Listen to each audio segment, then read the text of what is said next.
2015 football season, which kicks off at home on Friday, August 23rd against Christian County. The Sideline Report is coming up Thursday morning right here on WPKY. Guests this week include Midway University baseball coach Luther Bramblett, who just recently signed a pair of Caldwell County players for the Eagles baseball program. Also joining us on the show this week will be WPKY sportscaster Bob Hayes. That's the Sideline Report each Thursday morning at 8:05 on 1580, 103.3, and WPKYonline.com. This is Todd Griffin with your WPKY Sports Edge Report. For even more sports, as always, be sure to check out yoursportsedge.com. Pitchers in the Ohio Valley League should be well rested. There's only been 2 games played the last 2 days. Franklin defeated Madisonville by a score of 15-5. It was the only game played in the league last night. Former Trigg County standout Tyler Estes had a couple of walks and scored a run and had an RBI as well, as Franklin improves to 16-18 on the season. Hoppers are back in action tonight. They kick off a 3-game road trip as they'll go to second place Paducah. The Hoppers 22-11, 5.5 games ahead of Paducah, 5.5 games ahead of Fulton. They'll play Fulton tomorrow night and travel to Henderson on Friday. Henderson just 2 games back of Owensboro in the OV East, while Du Bois County 5.5 back, and Franklin 6 games in back. The start of the high school soccer season is less than a month away. You can go to yoursportsedge.com and click on individual teams and get schedules for those teams. First game is set for August the 12th. You can also go to yoursportsedge.com and click on the banner to see who the winners were in our second annual Fan Faves presented by Heritage Bank. We'll look at your Sports Edge. I'm Scott Brown.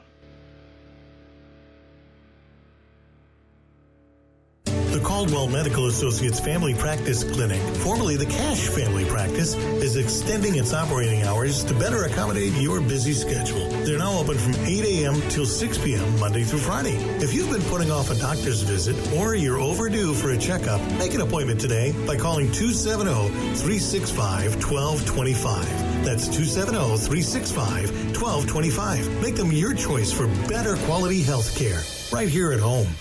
Hey, isn't it fun to think many months ahead just how good your UK Wildcat basketball team will be? On occasion, you'll hear predictions you like. On occasion, ones you don't. Maybe you'll like this one. BetOnline.com says that although Michigan State has the best odds to win the 2019-20 championship at 7-1, UK is second at 8-1. They're followed by Duke, Kansas, and Memphis. Cats have been in first or second in all of their rankings since April of this year. Baseball on Tuesday, the Cardinals fell to the Pirates 3-1. Milwaukee all over Atlanta 13-1. Cubs beat Cincinnati 4-3. That one took 10 innings. SEC football media days continue. Tomorrow, Mark Stoops will address the crowd about this year's Wildcat squad. That's it for your Wednesday. Check us out on Facebook. Search Wildcat Lair. I'm Eddie Owen.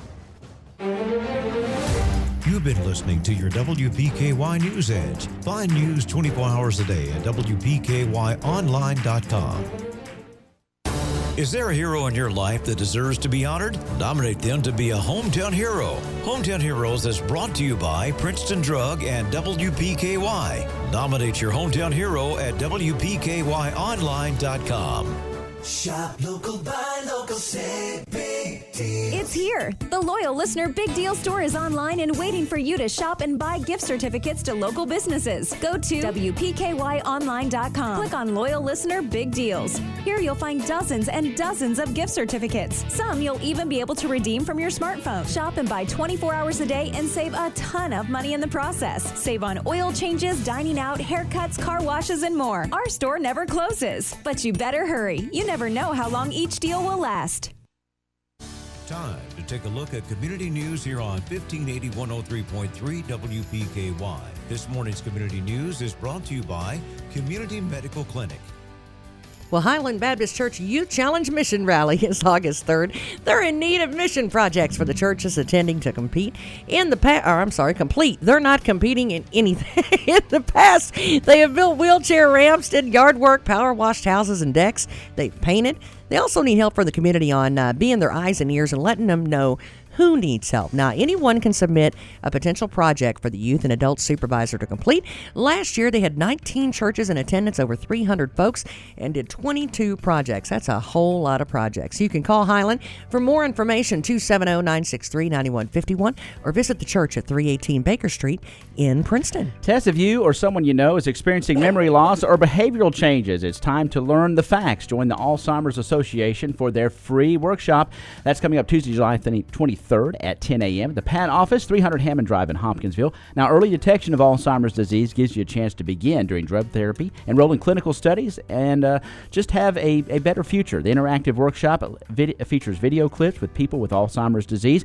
Registration for these workshops is required, and they're free by calling 800-272-3900. Well, the First Baptist Church Clothing Room will be open the fourth Tuesday of every month from 8:30 until 10:30 a.m., with the next opening being July 23rd. There will be a large selection of clothing for men, women, and children. Please use the K Street entrance door. Now, First Baptist Church is located at 300 West Main Street in Princeton. Goodman Funeral Home, along with Modern Woodman Life Representative Josh Cook, holding a back-to-school school supply drive. That'll be Tuesday, July 23rd from 3 to 5. WPKY's Tess will be there. That's right. I will and drop by school supplies or monetary donations. I forgot your last name. At Goodman Funeral Home, all donations will stay in our community and support the Hope and Cope Center's Neighbors Helping Neighbors with Goodman Funeral Home, WPKY, and Woodman Life's Josh Cook, 1580, 103.3 WPKY. Now, tickets are on sale for the Princeton Caldwell Chamber of Commerce Annual Luncheon. That's going to be a good one. Thursday, July 25th at 11:30 a.m. at the Christian Life Center at First Baptist Church, featuring a catered lunch and guest speaker, Dr. J. Ackridge. Tickets are $20 for members, $25 for non-members. For tickets and information, call 270-963-0644.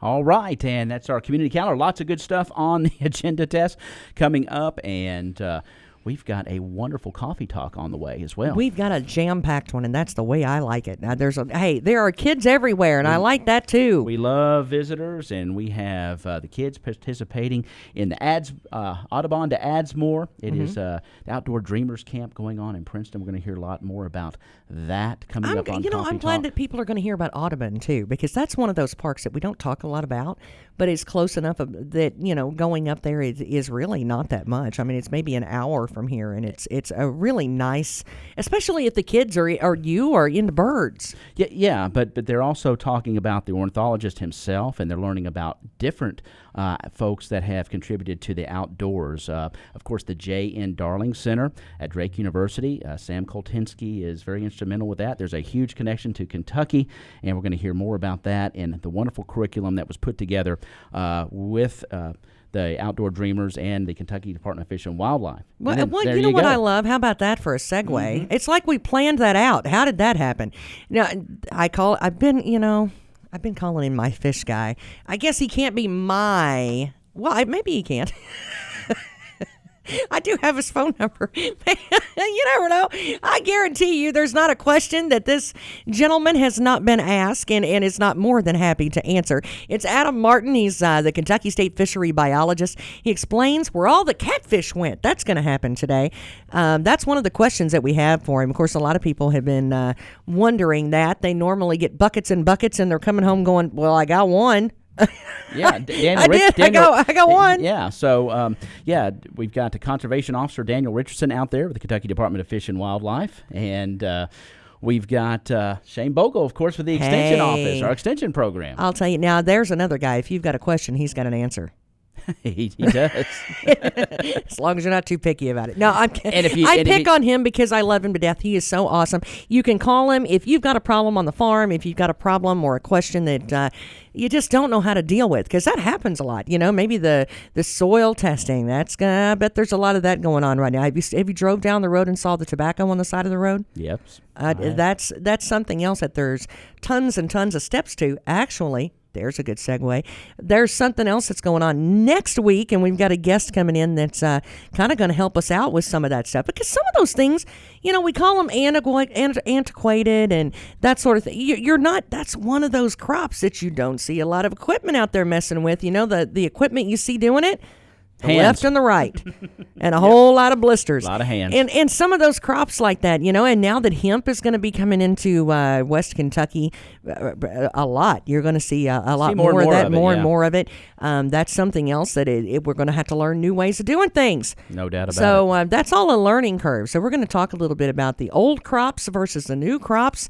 And how do we make the transition, because there's not necessarily a corn picker sitting out there for some of those crops yet. No, and, of course, and it's always important to understand what our farmers do for us, how they do it. And, of course, we're privileged enough to live in a wonderful rural community where when we get out and drive and hit the wide open spaces, there sometimes there's equipment out there. We got sprayers, we've got tractors, and it's always good to err on the side of caution when you're around those things. Let them do and get moved and just enjoy the ride. I always say roll down the windows and enjoy the ride in the country. That's one of the things. A lot of times you'll see somebody flashing maybe in front of them. There will be I said that wrong, didn't I? I saw the look on your face. There will be a car or a truck in front of the tractor with its lights on. How about that? Is that better? That's a little better. Is that better? That's a little better. So anyway, they're going to be out there, and when you see those things, you need to slow down. Especially, don't get right up on them.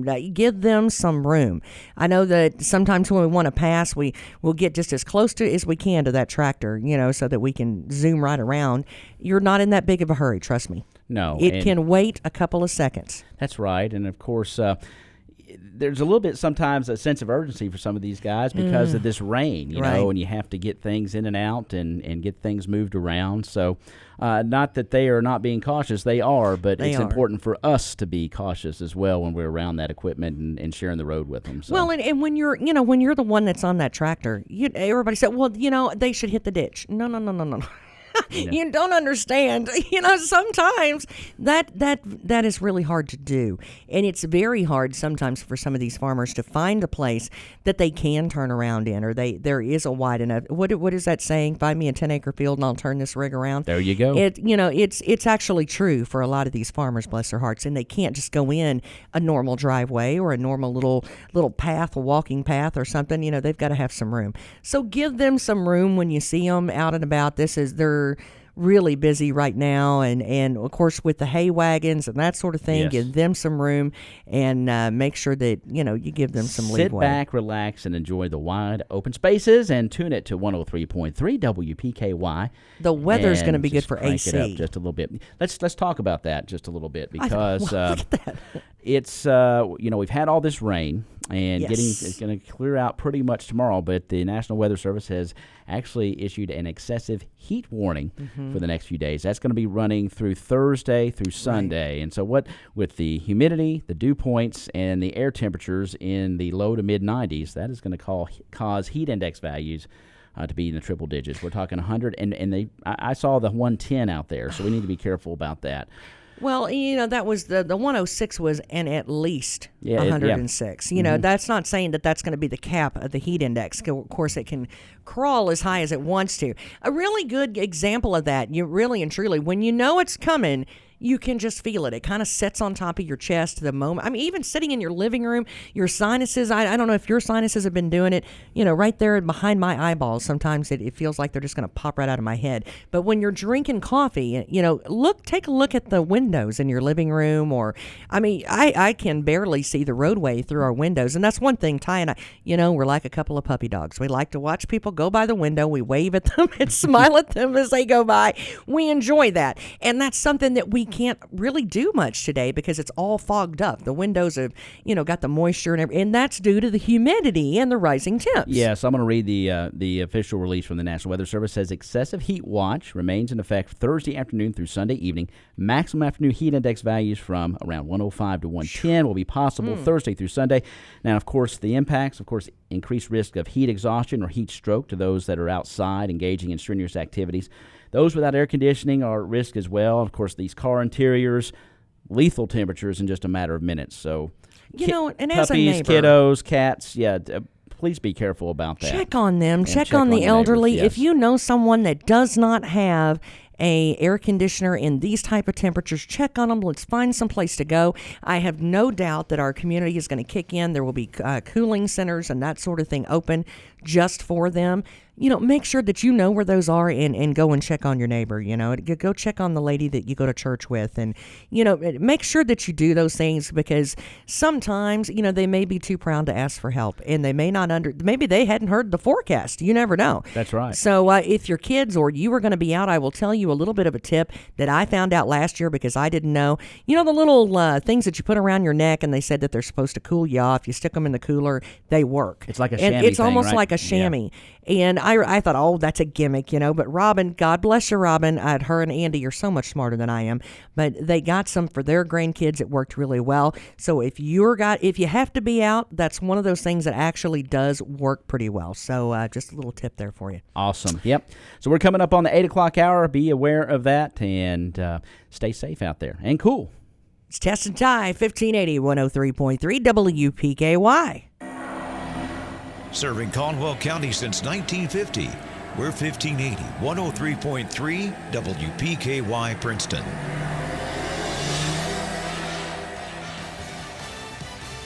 Fox News, I'm Lillian Wu. President Trump blasting Democrats, tweeting they're getting nothing done, not on drug pricing, not on immigration.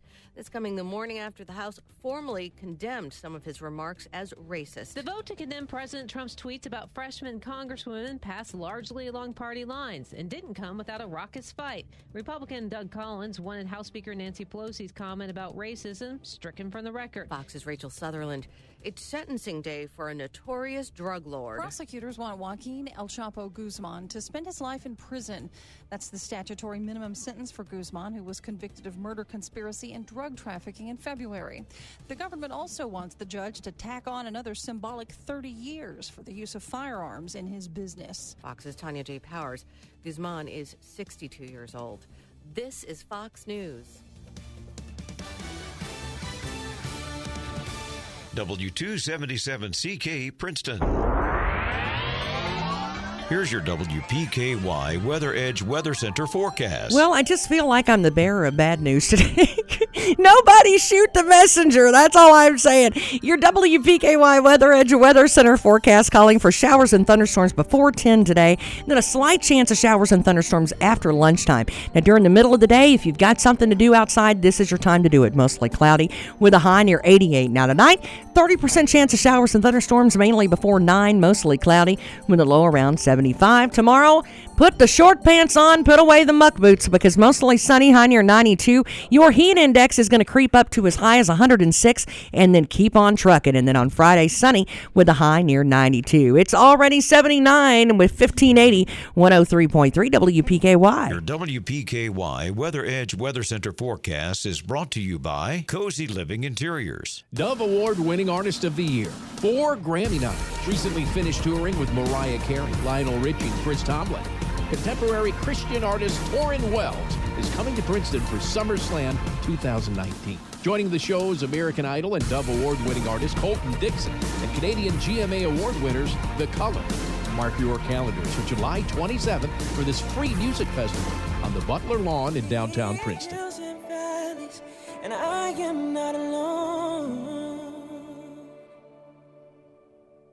Ah, it's summertime and the air conditioner is running non-stop. Hard to believe, in a few short months it'll be time to turn on the heat. Fortner Gas is offering a great summer special right now. That means the lowest priced propane of the year. Now is the time to take advantage and get propane tanks filled at the lowest price of the year. Customers can also pre-buy for winter at a locked-in rate. Call Fortner Gas in Princeton today.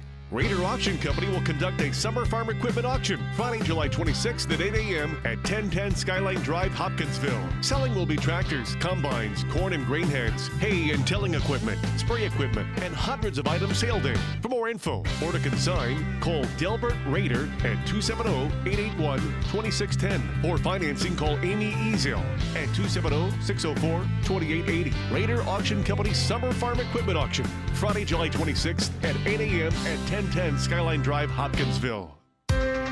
1580 103.3 WPKY Coffee Talk is on the air. Morning conversations about things of interest to you. If you'd like to be a guest on Coffee Talk, just email us your information at WPKYonline@gmail.com. We're proud to call Caldwell County home. WPKY. 1580 103.3 WPKY, and this is one of my favorite days because, well, I just like him anyway. But this is my thing. It's Ag Day. Of course, every day is Ag Day here, but Mr. Shane Bogel from the Caldwell County Extension Office is here with us. And this is one of those things that we've been talking about for a while that's finally, I got a flyer for it.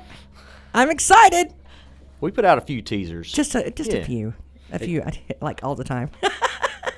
I don't know. This is what y'all been working hard on this, though. It has. This has been a 2-year in the making process. So when everybody gets out there and sees what's going on, it's going to be good. It's going to be good for our equine folks around this area. Oh, a University of Kentucky Equine Field Day. This is one of those things that I think is going to draw a crowd. You talk about a networking opportunity for some folks as well. That's right. Lots and lots and lots of time put into the preparation for this. Tell them, how did this come about? How did we know we needed this? Well, I think Caldwell for several years has been the maybe unofficial mecca of the horse industry. I agree. We had so much explosive growth during those incentive days that, the Darling Ranch and those, and this area just became a kind of a hot spot for topics such as this, and we've had those horse colleges over the years. I work very closely with our equine specialist at Lexington, Dr. Bob Coleman, and to get those educational materials out there. So, you've got Lexington, horses. Right. We've got horses out here too. Well, we've got some. I know that people say, "Oh, yeah, it's those rodeo people." Well, it is those rodeo people, but I'll tell you what else it is. It's also the show horse industry. It's also the show horse and Western pleasure is just big in Kentucky. Nice horses. Lots of places to ride and things, and this actually kind of started from a grant that the university received through the Natural Resource Conservation Service to implement some practices on a farm that are more horse-oriented. If folks are getting cost-share funds for, most of those go to beef cattle. Right. From creek crossings to water troughs for ponds to cow automatic people waters. Steal everything. But there's really never been a program centered toward the equine industry to get some financial incentives to do some of these projects. Well, and if people don't know, a lot of these projects that you're talking about, you're like, well, why don't they just try it out for a while and see what happens? What's the harm? Because a lot of these projects that you're talking about are very expensive. And, very expensive. And the horses travel on foot different. Right. Their movements are different than cattle, and they cannot have a lot of the same facilities that cattle have. So this farm was chosen 2 years ago as a place to implement some of these. They have a farm in the Lexington area somewhere up that direction. They actually had their field day last year because it was a year ahead of this one. And it was selected, and the Webbers agreed to implement some of these things that was much needed on a farm. We are in western Kentucky. We get a lot of rain. All of our land is not flat. We've got rolling topography, and soil moves with water. Right. Period. And that's what we love about it, and it can be but you throw in a hoofed animal movements, and it's hard to keep grass in places in high traffic areas and between going from one field to the next. Well, and what most people of those don't think places look like a mud hole. Well, they tromp it down, and it's when you walk into a field that a horse or cattle are in, you would be surprised. In a lot of places, it is as hard as concrete. It really feels packed down. So the Weber's farm out there was not originally a horse farm. Mm-hmm. It had some row crops that had been done on years, and for many years had just sat there idle. So they had soil compaction problems. They had water distribution problems. And then when the horses got on, that just aggravated that. And we know how horses graze. They graze different from the cattle, too. So the forages we want on those fields are a little different, per se, than what cattle have. Right. So we've implemented about 6 or 7 different things for horse-oriented folks on this farm that we're going to get to see September 5th for the UK Equine Field Day. I'm going to be there. 3:30 in the afternoon to 8 p.m. It's going to be a jam-packed evening. I like that you're having it in September, though, too, because then it's on 110 We degrees. We hope so. It very well could be. It could. We just don't know what the weather is going to do at that time. And this will be an outside event, so folks do need to dress accordingly. We will try to have some shade. We're still in the deciding phase of how if we're going to have a big tent or just a bunch of smaller tents. Right. So looking at this agenda, we've got exhibitor booths. There will be some feed companies there. There'll be some tack folks that the Webbers have dealt with over the years to help with their nutrition program there for their horses, because they have a little different operation. They have older horses that every horse out there has a different dietary requirement. I'll tell you, that alone, you could do a whole day just in dietary things for horses, and it's so hard to filter through as a horse owner. Maybe you don't run a gigantic barn, you only have, 8 or 10 head. Well, what do you do? I have some that I hate to call them elderly, but that are older, and then you've got your young ones, and their dietary needs are so different, and there's so many choices now that it's hard to know what to do. It is, and Dr. Bob Coleman will be here that night, and that's actually what he's going to be talking about is feeding the horse from the inside out. I like that. Great topic. Dr. Coleman is a wealth of knowledge in the equine industry. And, of course, we'll be showing off some of these cost share, utilizing cost share on horse farms. All of our NRCS folks, Adam Jones will be here talking about those, and we'll be rotating through these sessions as the evening goes on. Using cost share, of course, to reduce overgrazing. That is a big thing. Nine out of 10 calls to a horse place that I go to. So why can't I get grass? What do I need to do to get grass? And I'm like, sell about 5 horses. Well, if you don't rotate and you overgraze, then we go into a conversation, we had on Coffee Talk, maybe a month ago. We were talking about the poisonous weeds and that sort of thing. That's when they get a chance to come on strong. That is right. And even the hemlock, on that dirt that's already packed, and now it's overgrazed. And then just establishing horse pastures from scratch, sometimes we have to just kill it all and start all over. Right. Get some of that compaction down, and like you said, where animals are, sometimes we have to come in with a compaction reducing tool and get that where that moisture is going to flow, because we have something in Kentucky called the fragipan, and that's that clay layer just a little bit under the soil surface, and water and roots cannot penetrate that for the most part. So if your roots can't go but a couple of inches deep, when that horse is coming by 5 times a day, and every time a new little sprig of green, they nip that off, and the grass just dries up and blows away. There's a whole other show right there. We're planning the next 6 months, Mr. Bogel and I are, evidently. And then we'll be talking about horse health also. Dr. Libby Maddox from her practice there in Marion will be there with us that evening. She will be talking about maintaining a healthy horse. And I will tell you, now, she is excellent, and if the kids are around, she really explains things in a way that is easy to understand and grasp. And if you have a question, she can figure out a way to explain it. She is very good, and I've worked with her for several years. We went to Murray together. Before she went to vet school, she went on to vet school. I went on to master's program, and for this side of ag. But anything that I've ever dealt with her on, we've had groups as big as 150. Right. She can handle that group as well as she can kids and a small group of people. So we are expecting a big crowd for this, and we would appreciate calls to register. Call the extension office at 365-2787 to register. We already have several folks on that list that when this was first mentioned that had called. So we will be providing food. A Caldwell Line Cattlemen's Association will be helping to have some food there that night. Not sure exactly yet what that's going to be, but there will be a supper. So come out 3:30 in the afternoon at the Weber Farm on Dripping Springs Road. Head out Hopkinsville Road, and we will have signs on the road that will point you in the right direction. This is going to be a good thing. It really is. It's going to be in a gorgeous location anyway. If you haven't been out there, they really have the facilities out there are just beautiful. And we're going to be on a part of the farm that folks don't really see from the road. Well, now I'm there. If I wasn't there, now I'm going to be there. So I'll tell you, it's one of those things that you're going to learn a lot.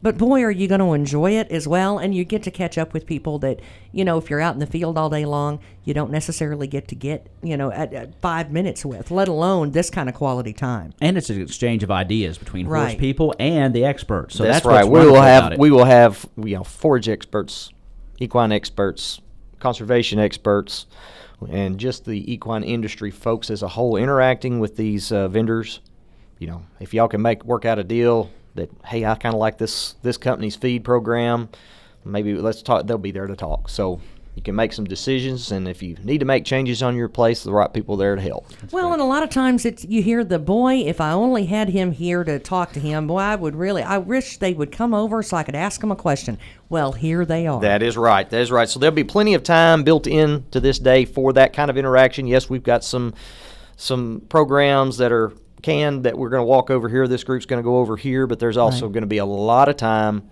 around this vendor area where we can interact. So, well, that is September 5th, and that's 3:30 to 8 p.m. The Weber's Retired Horses, 1013 Dripping Springs Road, and a free meal provided. So it could not get any better, and that is, of course, is a UK Equine Field Day.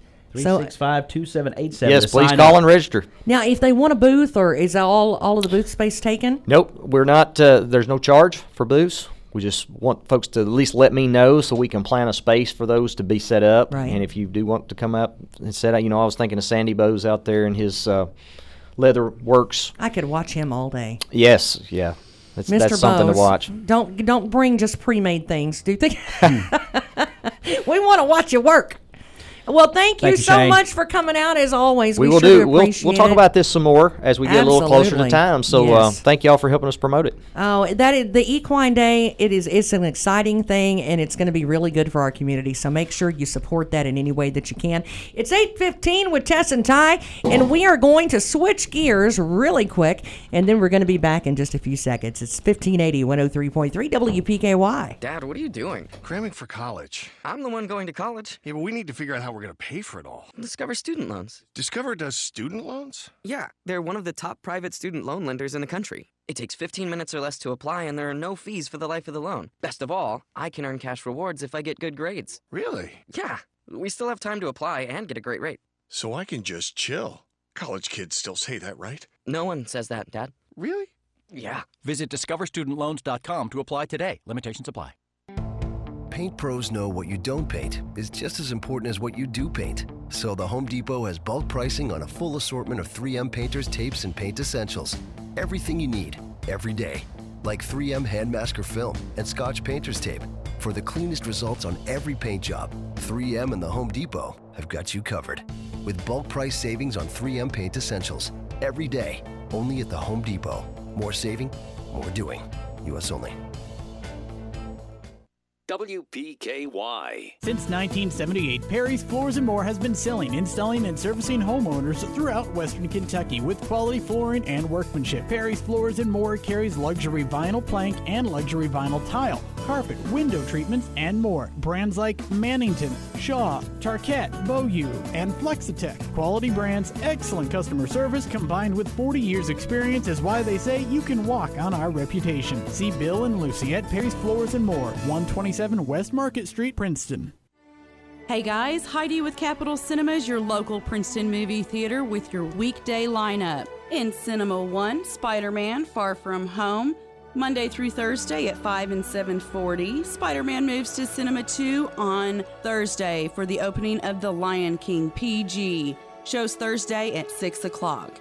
In Cinema 2, Toy Story 4, Rated G, shows Monday through Thursday at 5 and 7:40. Toy Story 4 ends Wednesday. Annabelle Comes Home, Rated R, shows Monday through Thursday at 5 and 7:40. This week's free movie, Saturday morning, July 20th, is Hotel Transylvania 3, Summer Vacation. Doors open at 10, movie starts at 10:30. This week's free movie star sponsors are Woodmen of the World, ABC Finance, Woodall Agency, Black Patch Grill, WPKY, Blooms by Brook, Todd Wetzel, Carousel Laundromat, Trice Hughes, Kathy's Confections, Thurman & Campbell, Coleman Shoes, Times Leader, Vance Cook, Taco John's, Supreme Court Justice Bill Cunningham, Stow It, and Judge Executive Larry Curlin. Call during showtime hours at 270-365-0200 or visit us at capitalcinemas.net. Thanks for listening. See you at the show. Hancock's Neighborhood Market on Commerce Street in Cadiz is the place to shop for delicious homemade goodness. Hancock's makes their own fresh chicken salad, pimento cheese, salads, and a variety of mouthwatering desserts, sure to please your entire family. While at Hancock's, be sure to visit their meat department for the best selection of USDA choice meats in the area. Hancock's Neighborhood Market in Cadiz, hometown homemade goodness, and the Hancock name you know and trust for quality for your family. Hancock's Neighborhood Market on Commerce Street in Cadiz. Are you struggling to afford health care or your prescriptions? Let Health First Community Health Center help you. They offer various patient assistance programs for their patients in order to remove barriers to care. To find out if you qualify, contact the Outreach Department for more information at 1-877-667-7017. At Health First Community Health Center, your health is their first concern. 1580 103.3 WPKY. And well, if you don't like the weather today, hang on. Tomorrow's going to be completely different.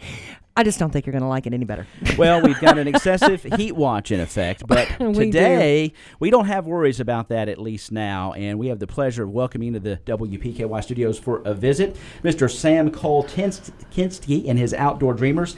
Sam is a nationally recognized J.N. Darling expert. There is a connection with at J.N. Darling, Drake University, and Western Kentucky, and it's fabulous. And you have been so instrumental in promoting and letting everybody know about the legacy of this wonderful outdoorsman. And let's talk about that because it has inspired the Outdoor Dreamers Camp from Audubon to Adsmore here in Princeton. So let's talk about that, Sam, and welcome. I think it started back in 2004 when I met Ding Darling's grandson. And I had the honor and pleasure of working with him and listening and learning from him. Kip, the grandson, got me really excited. I even brought Kip here for an interview that we did for our award-winning show entitled America's Darling.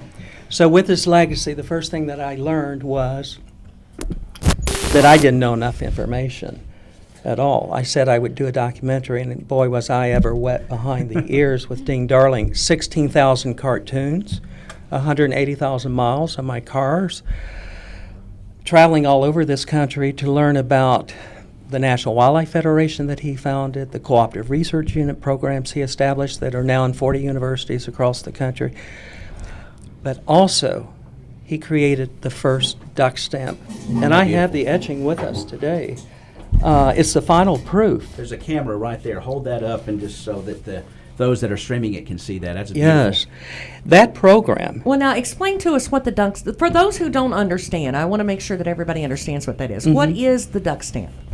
Darling drew this in 1934 because he wanted to find a way to help preserve, conserve, and steward our natural resources and land. So this is the first one, and since the inception of this program, to date it has raised $1.1 billion uninflated and preserved over 6 million acres of land across the country. It's the single most important conservation program that we have in the United States. Oh, wow. So each year there's a competition that's held by the U.S. Department of Interior, and they travel around the country, and they bring in artists throughout the country to do their best work, and then they're judged over 2 days by judges, and then that becomes the duck stamp that hunters purchase, or anyone can purchase at the post office. It's $25. A lot of folks just collect them to have them. They don't even hunt. Exactly. And some people hunt stamps. Yes, they do. Yes, they do. Yes. So, it's been a great legacy, and because of this legacy, we wanted to establish a curriculum program to get young people excited about leadership, about vision, about conservation. And so we're looking this week at not only Ding Darling, but Audubon, Rachel Carson, Wendell Berry, who's still alive, and the other one is Otto Leopold. And I wanted to bring it back to Princeton, and I'll tell you why. I had some of my best experiences growing up here out on my grandmother's farm, and we wanted to give this magic to the young people as well as experience what conservation and land stewardship is. And it fits so well into the West Kentucky lifestyle and how we live here. Tess lives on a farm. She's into agriculture, but part of being a farmer is good stewardship of our land and learning about conservation. And this curriculum, Sam, is just outstanding. You all have partnered with the Kentucky Department of Fish and Wildlife to come up with this wonderful camp curriculum. Tell us about that partnership. Yes. I have to thank Tammy Sanders, and anyone that knows Tammy Sanders, she's a mover and a shaker, and she did a lot of outreach to this particular sponsor, and actually they were kind and donated posters and other articles and artifacts that would help young people know about how wonderful their area is. The U.S. Fish and Wildlife Service helped underwrite this program. They were one of the sponsors, and along with that, we had 4 teachers that helped develop this curriculum program. Debbie Hudenpaul from Madisonville worked with us on this program. Pat Freilich, a lot of people know her in the community. Definitely. She's been working with me for years, and she oversaw this program. And then there was another teacher, Ms. Nevitt, who helped develop this program. But it was a brainchild from the historian for the U.S. Fish and Wildlife Service, and so I asked him to give me 12 conservationists, and so that's where that started. Fantastic. And let's shift to the kids here. We have 1, 2, 3, 4, 5, 6. We got 7 wonderful outdoor dreamers here today. And let's go down here and just briefly tell me your name and say hello to our listening audience. Hi, my name is Bradley Trimble. I'm from the Outdoor Dreamers Clubs, and on Monday we visited Adsmore in the fire department, and we got to climb around in the fire trucks, and we got to start our butterfly garden at Adsmore. Fantastic. I want to be a part of this camp. Am I too old? There is no age limit restriction. You went to the fire department. Awesome. That is awesome. What is your name? Hi, my name is Cora Rogers, and we went to the courtroom on Monday. Oh, wow. Awesome. Hi, Cora. Hi, my name is Malia Greenfield, and we went to the farm and picked vegetables yesterday. Awesome. I needed you at my farm to pick vegetables. Welcome. That's what I needed. Hi, my name is Jordan Orr, and we went to the courtroom, and it made me think about wanting to be a judge. Oh, wow. There you go. Hello, my name is Ethan Ramage, and we went to the farm yesterday and got to see horses and cows and got to meet this nice guy named Levi's kids that were there. Well, that's wonderful.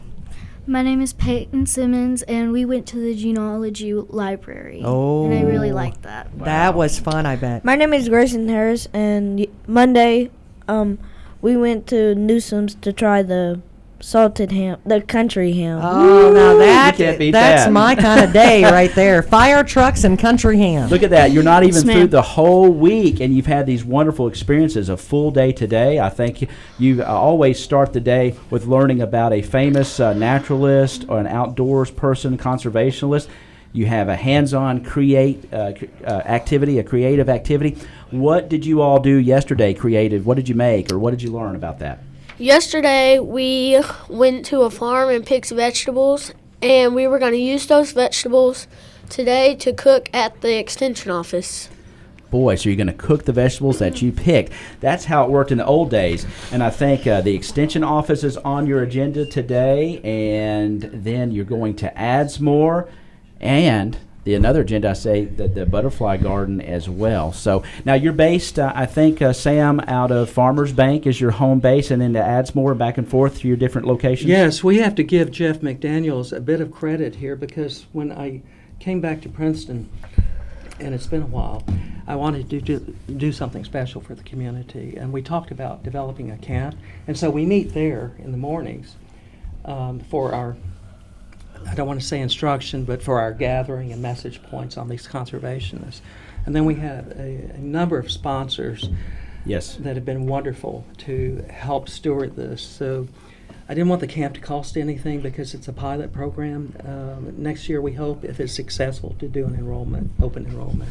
Well, it looks like you are off to a wonderful start. This is the first year of this camp. I know you just thanked your many sponsors, several, too many to mention, but they know who they are. I know you're thankful for this. And guys, you've got a couple more days here. You got today through Friday to finish with the camp, and we just wish you all the just wonderful learning experience.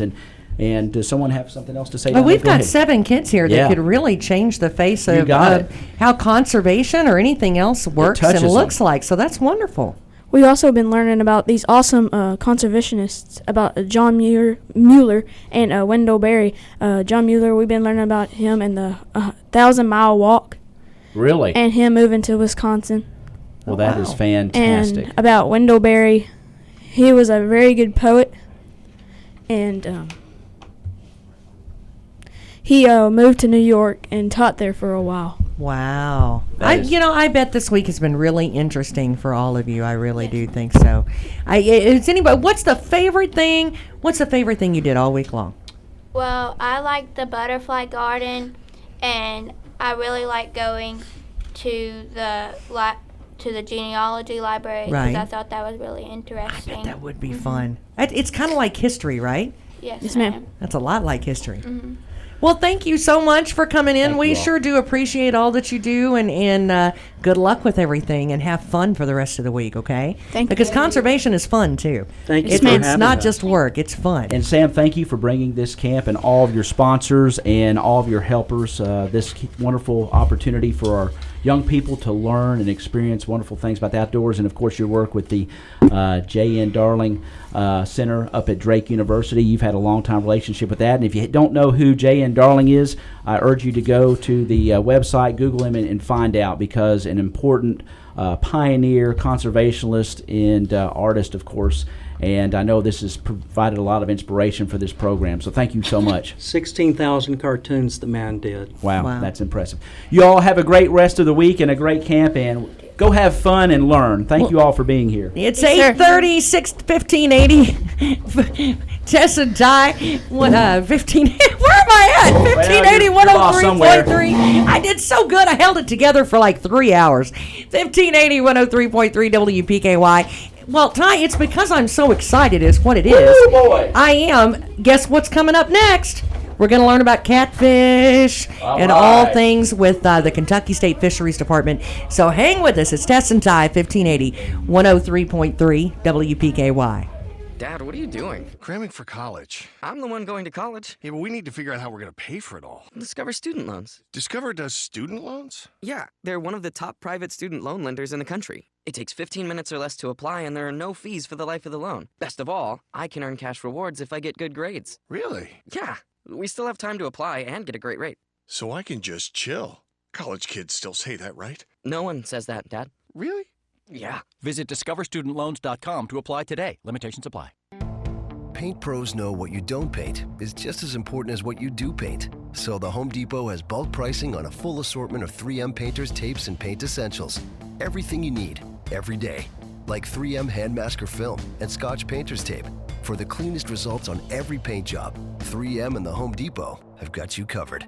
With bulk price savings on 3M paint essentials. Every day, only at the Home Depot. More saving, more doing. U.S. only. Here's your WPKY Weather Edge Weather Center forecast. Well, a slight chance of showers and thunderstorms will stick around today. Expect a high of about 88. And slight chance of showers continue tonight, low of about 76. And then here comes the heat tomorrow for Thursday, 92 degrees. And sunshine heat index values as high as 106. So hydrate, stay safe. A low tomorrow night of 74 and sunny, hot again on Friday, a high 92. Again for today, slight chance of showers and thunderstorms, high of 88. It is 76 at 1580, 103.3 WPKY. Your WPKY Weather Edge Weather Center forecast is brought to you by Brantley Furniture. Peace, love, and music. It's hard to understate the impact of the 1969 Woodstock Music Festival on American culture and music. Join Casey Jones Distillery and the Pennyroyal Arts Council and celebrate Woodstock's 50th anniversary with the Lights Out Festival featuring the Woodstock Rock Orchestra August 17. Hopkinsville's own Mark Jones, Chip Graham, and Alonzo Pennington, and at least a dozen more seasoned musicians will take you on a musical journey through the performances of songs played by The Who, Sly and the Family Stone, Joe Cocker, Led Zeppelin, Creedence Clearwater Revival, The Beatles, Janis Joplin, Santana, The Rolling Stones, and many others. General admission and a limited number of VIP tickets are available online at pennyroyalarts.org and CaseyJonesDistillery.com. Or in person at the Alhambra Theater box office and at Casey Jones Distillery. So make your plans now for the Lights Out Festival featuring the Woodstock Rock Orchestra August 17th at Casey Jones Distillery. And special thanks to our lead sponsor, Budweiser. Here's your WPKY Weather Edge Weather Center forecast. All right, you can expect those showers again today of a high of about 88. Better watch out. Now, sun returns for tomorrow. That heat index value, better watch out. We're going to have highs in the lower 90s and those values at about 106. For tomorrow night, a low down in just to the upper 70s, and then heat again for Friday. A high of about 92 and that excessive heat watch in effect. So don't get out there and be unsafe. Take some breaks and stay hydrated. Right now, we've got cloudy skies, 76, 1580, 103.3 WPKY.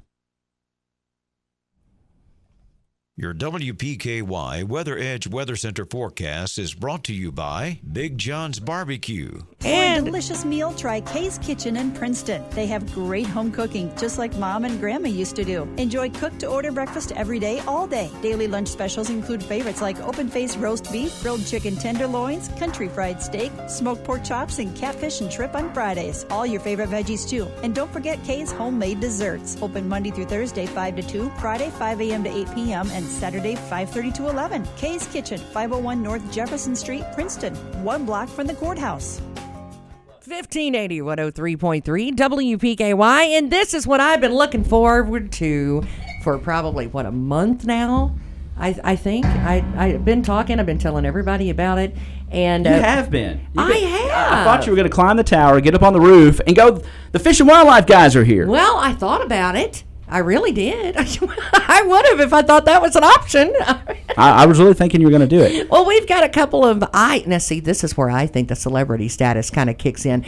I really think they have some of the most interesting jobs in the whole wide world that I would, especially when I was a kid. This is what I wanted to do so bad. I wasn't smart enough to do this when I grew up, because there's a lot of information that you all really and truly have to deal with all the time. And of course, with us today is Adam Martin. Now, he's the Western District Fisheries Coordinator. And we also have Miss Dorr, evidently is your name, Daniel Richardson with the Kentucky State Game Warden.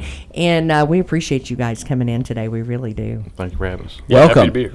Well, and I had a big question for you when I talked to you on the phone the other day. I said, where'd the catfish go? That was one of the problems that I think everybody around here, we have every year at our church, we have a huge catfish fry every year. And we have a couple of gentlemen that go out, a couple of the people that, that go out and they catch fish throughout the year. And we have a few more that have done it this year just to kind of help them out. But they're having a hard time this year.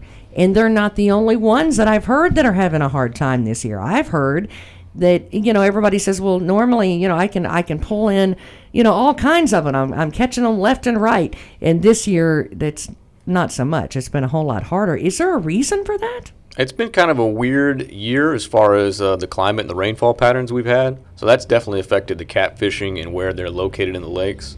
So specifically in Kentucky, Lake and Lake Barkley, you've had some unusual high water where things have been, the water level's been up in the trees basically. And whenever that happens, you see a lot of our fish species that will try and push shallow into those trees and feed on those terrestrial insects and those sorts of food items that they can't get to because they're normally out of water. Right. So for the last few weeks, people have been targeting catfish in ways they're not normally able to do at this time of year. So they're setting limb lines, jugs in shallow water, and that sort of thing. So it's been unusual. Normally at this time of year, they'd be out on the main river channel. Now, are you seeing more numbers in the river or the lakes? I mean, is it more moving water that they're in now, or is it more really kind of more shut off from other areas, more watersheds? And are they reproducing a lot better in what areas? Well, I mean, catfish they're cavity spawners, so right. they'll make a nest inside of a cavity, generally in June or a little bit earlier. And as far as reproduction, it's usually a little bit better in slower moving water. Now, the lakes we have here, Kentucky and Barkley, are relatively unique in that they used to be rivers. Now they're dammed up and they're lakes. But the water does still move. And we've had some really good reproduction on Lake Barkley. So we conduct sampling for catfish using electricity. Now, a lot of people used to do this with crank telephones. Some people might still do this. That is illegal, but it is not illegal for me to do it. So we do it with a very powerful generator where we can go down really deep. Basically, the electrical current is at a low frequency, and we'll collect fish that are all the way on the bottom of the main channel. Oh, so wow. 60, 70 feet down. It's pretty fun because we're out there with an electro fishing boat, and then these catfish start popping up in about an 80-yard radius. And then we have to kind of zoom around and pick those fish up. And we do a 5-minute run, and we do 20 of those a day. And in some of those 5-minute runs, we'll collect up to 80 catfish. So 80 catfish in 5 minutes is pretty good fishing. I have heard there are catfish the size of a Volkswagen down there. Now, is that true? I can't speculate on that. I mean, everybody says they have that story. Yeah, right. I know a guy who was diving below the dam, and he said he'd never go back. See? Everyone hears that. Yeah, hear that going on. I think it's pretty unlikely. There's definitely some big fish down there. Right. But as far as big as a Volkswagen, how much does a Volkswagen weigh? 1,500 pounds, 2,000, something like that. That's pretty excessive for a blue catfish. Well, I know that there had been now maybe this isn't true, but they had talked about a record. The lady had bought. I know everybody has seen it through our social media, and I believe it was like in April of this year or the time frame. Anyway, she had gotten like a 90-pound or 95-pound catfish. Mm-hmm. Yeah, they get really large, and we recently had the state record blue catfish. It was broken this year by Glenn Grogan. That was on the Ohio River. That one was 106.9, something like that. Wow. So it's a very large fish. It's Caught it on 2-pound test line. You better hope that you got your buddy and you don't have a cane pole. You know, I mean, that might actually exceed the limits on that. You know, where is the best places that you're seeing as far as the numbers of cats being brought in? As far as the fishing, I mean, what areas and what lakes are really good for cats this year? For number of catfish, you want to target Barkley. And even the tailwaters can be pretty good fishing depending on how much water they're releasing through the dams. So that's where you want to go for numbers. For size, if you're truly interested in trophy fish and want to break that state record or catch that giant, then you want to hit the major rivers, so the Ohio River or even the Mississippi River, which is really underutilized. Well, and you know, that makes a difference, too. If you're wanting to do something like what I was talking about with my church and some of them, if you're wanting numbers to eat versus, you know, trophy fish, now that's a completely different type of what you're going after, right? Right. And some people don't realize that there's different types of catfish. They think, oh, a catfish is a catfish. Not true, correct? Yeah, there's multiple species. The primary ones we have are blue catfish, channel catfish, and flatheads. Blue catfish and flatheads generally get the largest. Most people consider flatheads to be the tastiest. Well, now, what kind of bait are most people having the best luck with this year? Because I know that's something that kind of changes from year to year, too. Some years, you know, they really like one thing. Some years they're kind of stuck on something else. And what are they really going after this year? Even more than year-to-year variation, there's day-to-day variation and even morning and afternoon. Okay. So what I always tell people and what I do whenever I fish for catfish is bring multiple bait types. Because just because they ate night crawlers yesterday doesn't mean they're going to eat it today. Well, they may not want the same thing every day. Yeah, they're really finicky. You don't want chicken every day. You want to have a little bit of variety in your life, right? That's true. That is the thing. A lot of the commercial fishermen will swear that it has to be fresh, and I've seen that. Really? A lot of people like to use, let it sit out for 2 or 3 days and get stinky. I don't think it works. Best bait I've ever used was Asian carp. Really? And as soon as we catch it, like cut bait, we cut it up. As soon as we catch it, we cut it up and put it on the lines, or trout lines or jug lines or whatever, and it's got to be fresh. Now, when you're talking about jug lines, describe a jug line for those of us. I fish with a bobber. I used to throw out a lot of jugs, and I did it out of a canoe. I did, but it's fun. It's the Barbie fishing pole with the bobber. I love it. I've been using it forever. And a lot of people will take the motor oil jugs, the quart small ones, and tie 3 or 4 3 or 4 feet of string to it, and then a circle hook and a small weight, and you write your name and address and stuff on it, bait it and throw it out, come get it 24 hours later, and you can throw out, 50 of them per boat. My 90-pound catfish probably won't fit in that jug, though, right? No, it doesn't fit in the jug. No. It's like a big bobber. It's a bobber. Oh! That's the concept. Oh, well, now that's Coach Alan Schaefer and I used to do it down at the Port Authority. We'd go down there with our canoe at night. We'd throw the jugs, we'd throw them out, and we limb lined. We ran trot lines, not down at the Port Authority, but it's a lot of fun. I love and if you that. do it out of a canoe, you got a paddle or a kayak, and that's good exercise as well. But I did want to shift gears a little bit. I mean, this is awesome. You mentioned Asian carp, and big topic. Lyon County, Judge Executive Wade White has been all over this. Mitch McConnell now, and we've got legislation and things and starting to come. But what are they really wreaking the havoc on all our species? As reports say, of course, and I know I've been down to the dam. I spent several summers with my kid down there shooting them and snagging them. What's the status of that? And your studies? I know I saw there's new methods here to try to eradicate some of them. Mm-hmm. So there's multiple Asian carp species. The ones most people are concerned about are the silver carp. They're the ones you see jumping out of the water in large numbers. Pretty much every news story about Asian carp has that image of 1,000 carp jumping in the air at once, which that can happen if you use an electrofishing boat. Generally speaking, if you go on the lakes right now, like say if Daniel and I were to take a boat out and go for a couple hours, we probably wouldn't even see one. But they're definitely there, and they're there by the millions. Ecologically, they feed on plankton, which is more or less the base of the food chain. They feed on phytoplankton, microscopic plants, as well as zooplankton, which are the tiny microscopic animals. Now, that forms the base of the food chain in aquatic systems. So it has the potential to change the dynamics of the entire food web within the lake, which, we're in a pretty delicate balance with our native fish populations anyway. Right. It's extremely complicated to talk about. I'm kind of glossing over a lot here, but when you throw in millions and millions of invasive fish, then it throws everything out of balance. I've got pictures of fry when we were down there a couple years ago, hatching, okay? And there were fry everywhere. You were literally walking, the water was up over the sidewalks there at Barkley Dam, but we were literally walking on fry. You couldn't see the sidewalk. There were so many fry in the water. Mm-hmm. And it's incredible how many numbers of these fish, all species of the carp, are just overtaking. I mean, and it is a delicate balance in that food chain, isn't it? Yes. You're probably talking about 2015. So the good thing about Asian carp in our region is that these fish evolved in China to spawn and live in large rivers with constant flowing water. But our rivers are no longer, unimpounded. They're not free-flowing anymore. Right. We have dams that have created reservoirs, which slows that water down.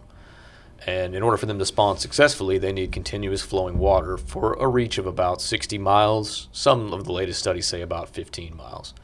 But what that amounts to is that they don't spawn successfully in our reservoirs very often, and that includes the lower rivers. So we only picked up juveniles in the tailwaters in 2010, 2015, and then also recently again last week.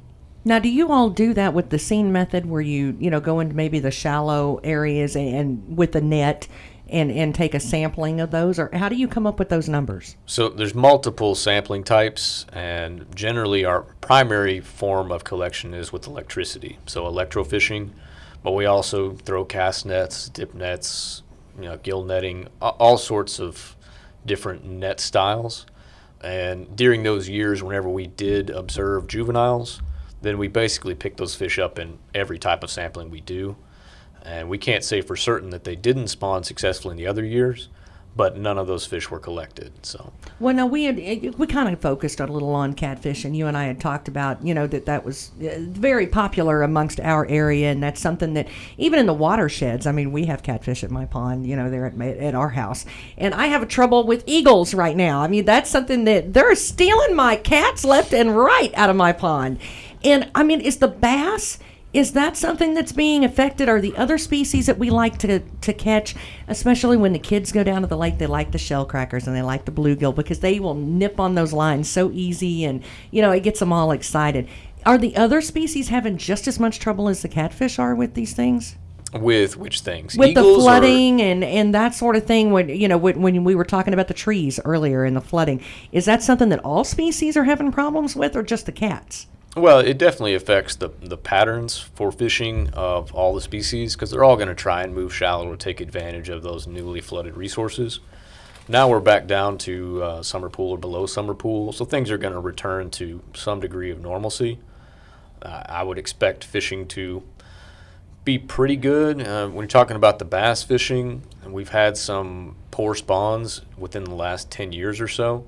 So the basic situation in both lakes is that we have abundant small fish in about 12 to 14 inches, and then we've got some larger fish still that are 4 to even up to 10 pounds.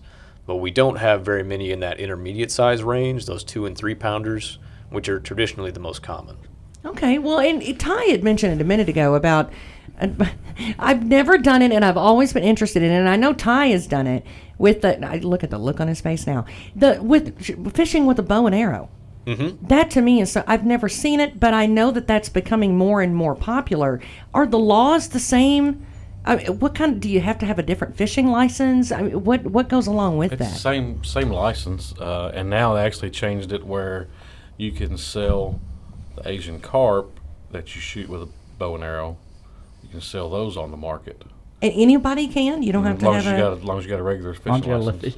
Yeah, see, used to we couldn't sell them, and a lot of people just collect them, but they would punch their swim bladder and throw them back in because that's what we were told to do, basically. Yeah. I mean, that was just, didn't want to throw them up on the bank because they stink so bad.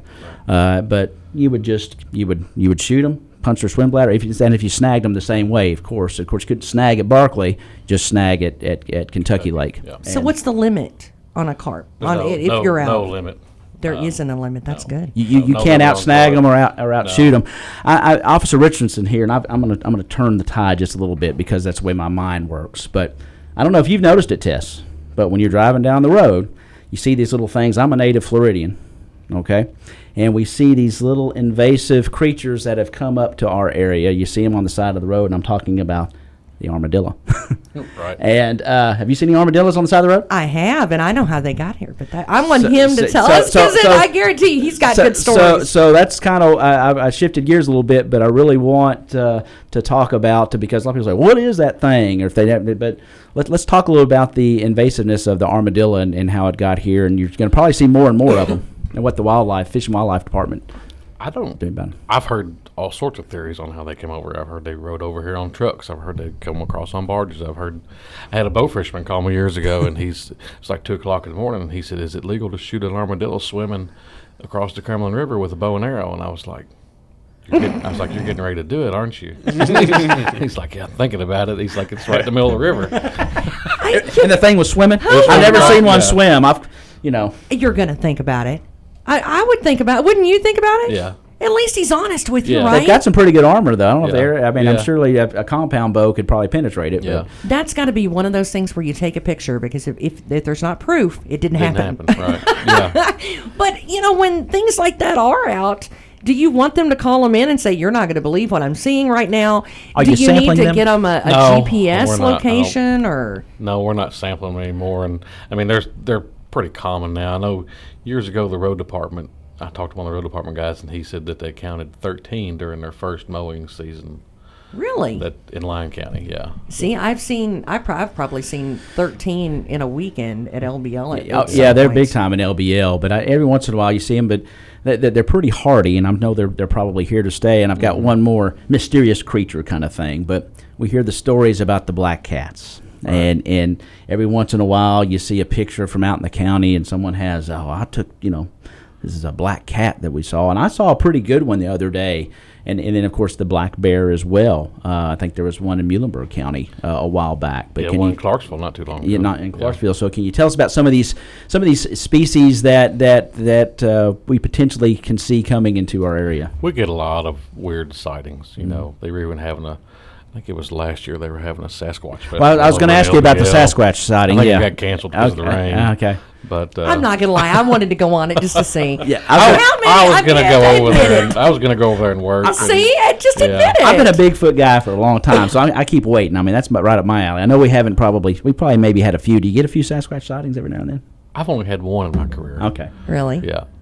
See, I'm not going to say that I do believe it, but I'm not going to say I don't. I've got a cast from '69 in my house that someone, I don't know where I found this thing, but I've got a Bigfoot cast from '69 that was gotten, I guess, out in Oregon or Northern California somewhere where they say they're really plentiful out there. But really, the invasive species, the black cats that we're hearing about, is that something the Fish and Wildlife get a lot of reports on? We get a lot of reports on it, and a lot of them are the same thing repeated over and over again. It's a picture that somebody will find on the internet and put it on social media, and they'll say this was spotted in Fredonia last week on my grandfather's farm, and it's a picture that came from Utah. Okay. In 2001. Well, now here's one for you. We've got a warden and we've got a fisheries expert sitting right here, right? Alligators in the lake. Are there alligators in Kentucky Lake? No. No. I wouldn't think so. I didn't think so.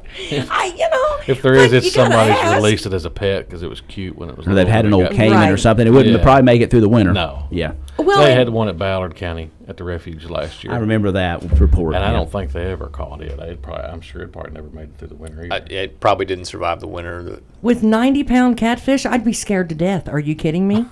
I wouldn't if I was him. Well, and you think about things like that and the different species that are coming in.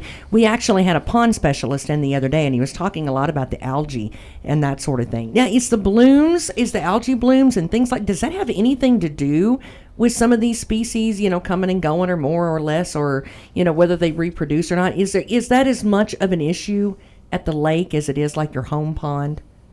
Sure, yeah. I mean, algal communities and plankton levels are extremely complicated. It's like a whole microscopic world out there where there's unique species and that sort of thing. So, but the invasive species like the silver carp and the bighead carp, as well as mollusks like the zebra mussel, which is another invasive species, have the potential to alter the, I guess, dominance hierarchy of certain species of plankton. And some of the end results or the predicted results will be an increase in blue-green algae, which can be toxic to humans and pets and is a concern in areas where there's swimming beaches and that sort of things. Well, how do we know when that's going on, other than just seeing the blue color or seeing that? Is there a place that we can kind of check out and, look before maybe we go fishing or maybe we go, dipping a toe in the lake? Is that something that we should be concerned about enough that we need to check before we go?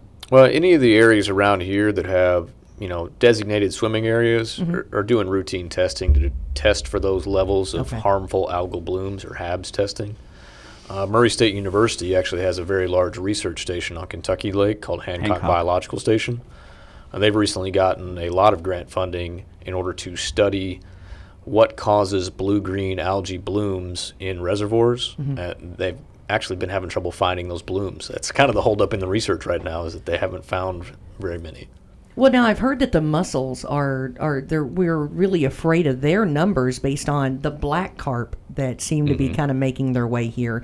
Is that something that you've heard a lot about? As far as when you talk about species and things showing up, and is it true or not, black carp is in everybody's brain here lately as far as, I've heard that they are the most invasive. I've heard that, they're kind of like the white elephant. Are they here yet or are they not? They're here. We picked up some specimens in Lake Barkley, and it's getting pretty routine to see them in the Ohio and the Mississippi River. Now, as you mentioned, they do eat mollusks, so basically native mussels, snails, and that sort of thing. So they're unique among the Asian carp community. Superficially, they look very similar to grass carp. So if you're a bow fisherman and you happen to collect one of these, we're very interested in determining whether, because you can stock a sterile version of a black carp, which won't be able to reproduce, but we may also be seeing some reproduction of some non-sterile individuals. The only way to tell that is to do genetic testing to determine exactly how many chromosomes it has. Well, now you're interested in where, like on the GPS location, try to get a GPS location with your phone when you get one. Make sure you'd like to know what bait they were, or what they were using or what they were doing, where they were at. And that's not to get them in trouble, correct? I mean, this is something that I want them to understand. It's not because they want you to tattle on somebody. This is because this is useful information to us so that we can get rid of them, right? Yeah, it's all research, and our area is unique in the world in that it's a hot spot for biological diversity of freshwater mussels. Right. Nobody has more species than we do. And the fact that these black carp primarily feed on our native mussels is a major concern. Well, and they can wipe out a whole colony or a whole, species, really, if they come in and take over, correct? Well, it depends. A lot of the home ranges on these more unique native mussels are pretty small. Now, them being completely wiped out is probably unlikely, but it's certainly going to cause their populations to suffer. Well, how do you go about, since they are on the bottom? I mean, does the electrical testing, is that the same thing that you use with them? Is that how you kind of predict what numbers you have there? Generally, those are collected with gill nets, which is basically a really long panel of monofilament mesh, and it's basically just different square sizes of monofilament mesh. We use multiple sizes whenever we do our sampling, and this is the same kind of thing commercial fishermen use to collect Asian carp. They use gill nets. Well, I was afraid you were over there toe digging everything, and I thought, well, that's going to take him a while, isn't it? Yeah. I want to shift gears to Officer Richardson again. Of course, it's June. We see the little fawns out.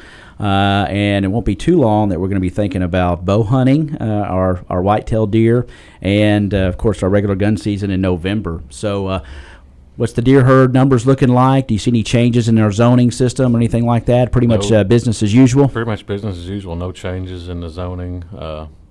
Season's pretty much going to be the same as they were last year. And, all the calls I got this spring, we had a pretty healthy fawn crop. Right.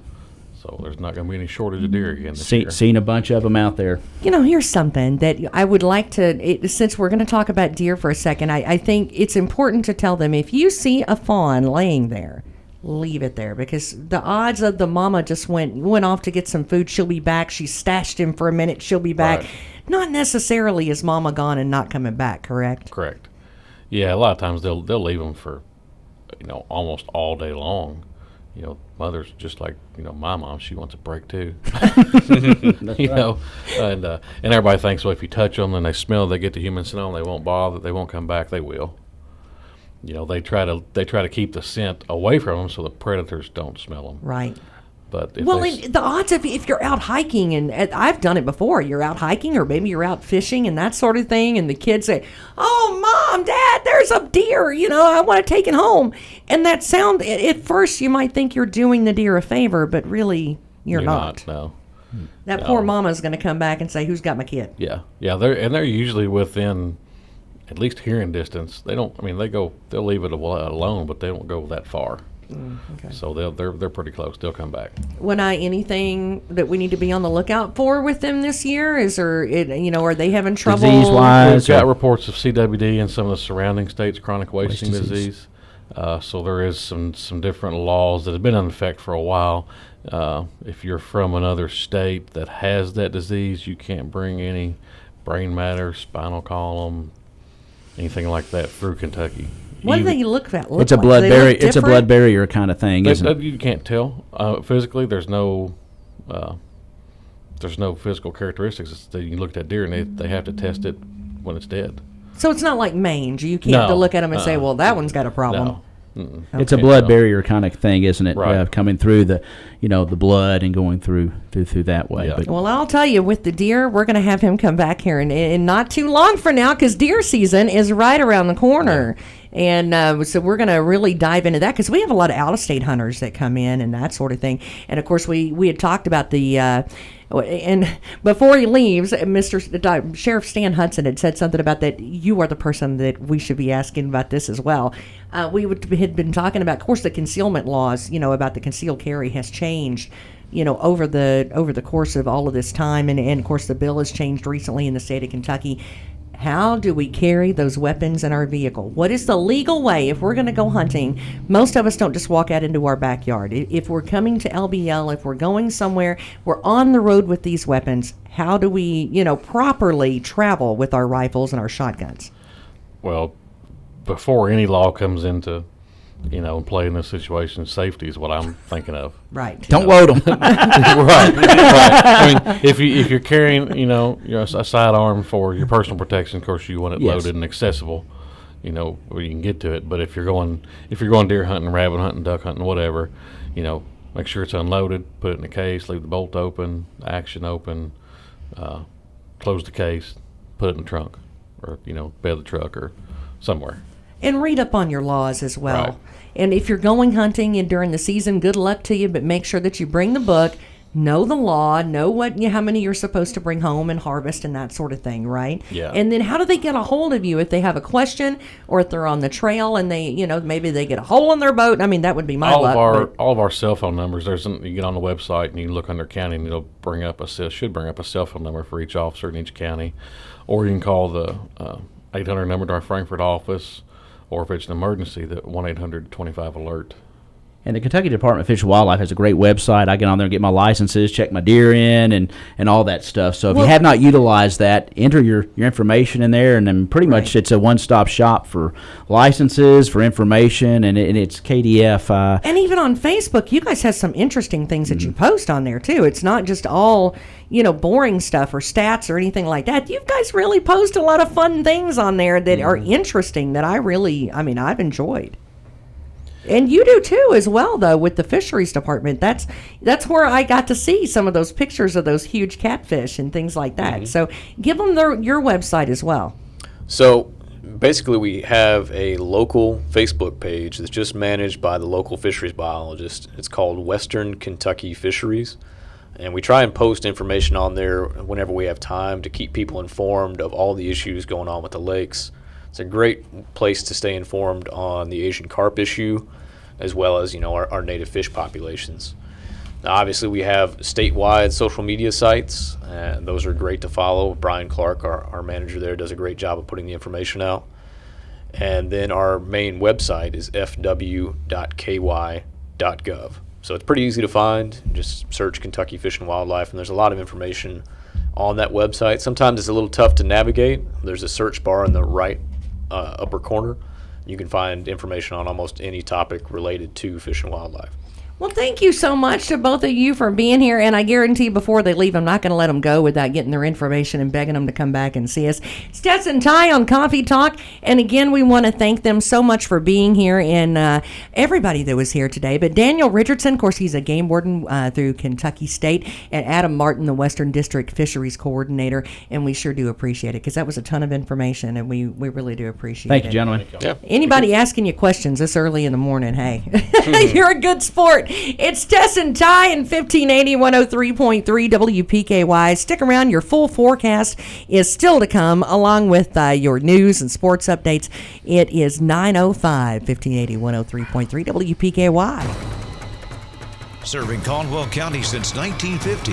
We're 1580 103.3 WPKY Princeton. For a delicious meal, try Kay's Kitchen in Princeton. They have great home cooking, just like Mom and Grandma used to do. Enjoy cook-to-order breakfast every day, all day. Daily lunch specials include favorites like open-faced roast beef, grilled chicken tenderloins, country fried steak, smoked pork chops, and catfish and shrimp on Fridays. All your favorite veggies, too. And don't forget Kay's homemade desserts. Open Monday through Thursday, 5 to 2, Friday, 5 a.m. to 8 p.m., and Saturday, 5:30 to 11. Kay's Kitchen, 501 North Jefferson Street, Princeton, 1 block from the courthouse.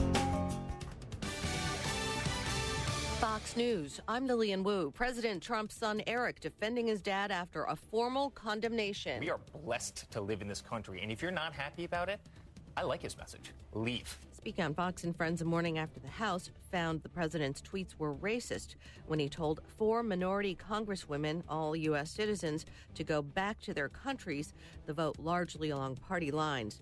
The president remembering retired Justice John Paul Stevens in a statement praising his passion for the law. His voice on the court didn't really emerge until the 1990s when he became the longest-serving associate justice. This position, second only to the Chief Justice in influence, allowed him to craft close majorities in dozens of cases. Shortly before his death, President Ford said he was prepared to let history's judgment of his presidency rest on his selection of Stevens to the Supreme Court. Fox's Shannon Bream, Stevens with 99. This is Fox. Fredonia Valley Bank would like you to be ready for the dog days of summer. With the onset of heat and humidity, you might like to invest in a pool and deck or update and install air conditioning for your home. Come talk to the friendly loan officers at Fredonia Valley Bank and ask them about financing your summer projects. They're always willing to listen and help you towards your goals, whether it be summer projects or summer toys. Fredonia Valley Bank would like to assist you with your financing needs. Visit us at 602 Cassidy Avenue, Fredonia, or 226 Commerce Street, Eddyville. Member FDIC and Equal Housing Lender. Your WPKY Weather Edge Weather Center forecast is brought to you by Treasures Remembered.